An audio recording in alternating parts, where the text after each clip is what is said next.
Well, good morning, everybody. Good afternoon, good evening. Um, Ni hao, and various other words, I think. Um, I'm fortunate in that I tend to operate internationally, but I'm based at Chester in the northwest of the UK. Um, and probably this morning, I've done a set of slides, but what I'll do, I think, is easier is to actually talk face to face this morning. So I'll send them, I think, to Edward and Jennifer, and they can circulate them later. Or otherwise, it becomes clutter. And a lot of you will have probably have seen some of my slides before. Um, at the moment, my background is I came into politics by somebody knocking on the door of my mother's house when I was about 17, and my mother was blind, and this person sorted out benefits for somebody who was blind and disabled. And so therefore I became actively involved in one of the political parties. So I've always tended to be involved in also a lot of what people call third sector politics as well. I originally got involved in housing in what's a working class area and access and rights. And I quite like that area still. And I think that I got involved in, I think, the refugee movement when I was probably before I went up to university. Um, and you'll find there's quite a lot of us who are flicking around, if you like, activities and getting involved. And I think it's especially a thing when you're young as well, particularly. And you get inspired by people. One of the things I find quite inspiring at the moment is the Paralympic Games. It's a wonderful counterpoint to watching Afghanistan. And you see all these remarkable people from all over the world getting up and getting on with it and moving things on. Um, Currently, I suppose my grounding tends to be organizational. I had a background in the food industry, bit in media and chemical industry before I became an academic. And I became an academic probably in my 30s. So I tend to look at things organizationally structured. So really, whilst Jenny is probably more on consumer choice modeling, I tend to be more on organizational modeling. And that's probably shifted me that way for a long time. And I didn't necessarily even realize that I had that bias until quite late on, really. So I tend to look at organizational structures, the way leaderships evolves, develops, and where the influence points are. That has naturally led me to move towards, I suppose, since the late 90s, looking at the growth of public affairs and lobbying internationally. So, and especially around policy. And one of the things I remember was going to a multinational, and somebody told me really of what their rationale was, which was they tracked policy, where to influence it, where they could actually gain business. And I think that that's really the nub of it in terms of lobbying. I think one of the things is I always remember Michael Shea's quote. He was somebody who worked in the mining industry as head of public affairs. He'd actually also been personal secretary to the Queen. He'd been a civil servant. He was quite polymathic. And he said around lobbying, good lobbying is like growing asparagus. You wish you had started 3 years ago. And a lot of people think lobbying is instant. Well, it don't work like that. What you've got to do is get involved in the policy, the activist process. If you're actually lobbying at the last minute, it's really crisis management. And I think that's why one sees it in the media.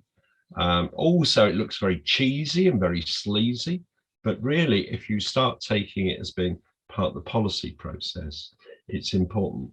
There's two things I'd probably point out in the UK scene that are slightly different at the moment. One is nationalism. And I think I live in Chester, which is 1 mile away from Wales. And in Wales, we have had different rules, regulations around lockdown.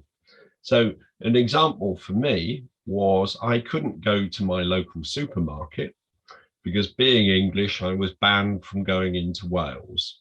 And I could get fined a spot fine for going over the border, which in fact, actually all of us had always done on and off. And also people from Wales came to Chester as well. And we've seen that, in fact, certainly within the UK, as a result of, I think, the impact of COVID, administration of rules and regulations, a certain strengthening, I think, of the national identity of certainly Scotland and Wales. Wales has actually been particularly probably the best. And somebody who was a bit of a more laid back Welshman came over with measured responses really to what was needed in terms of health care. And as a result of that, they did very well in the Welsh regional government elections, Labour, much more so than they did in the rest of the country. In Scotland, certainly the nationalists with Sturgeon has tended to major on that issue.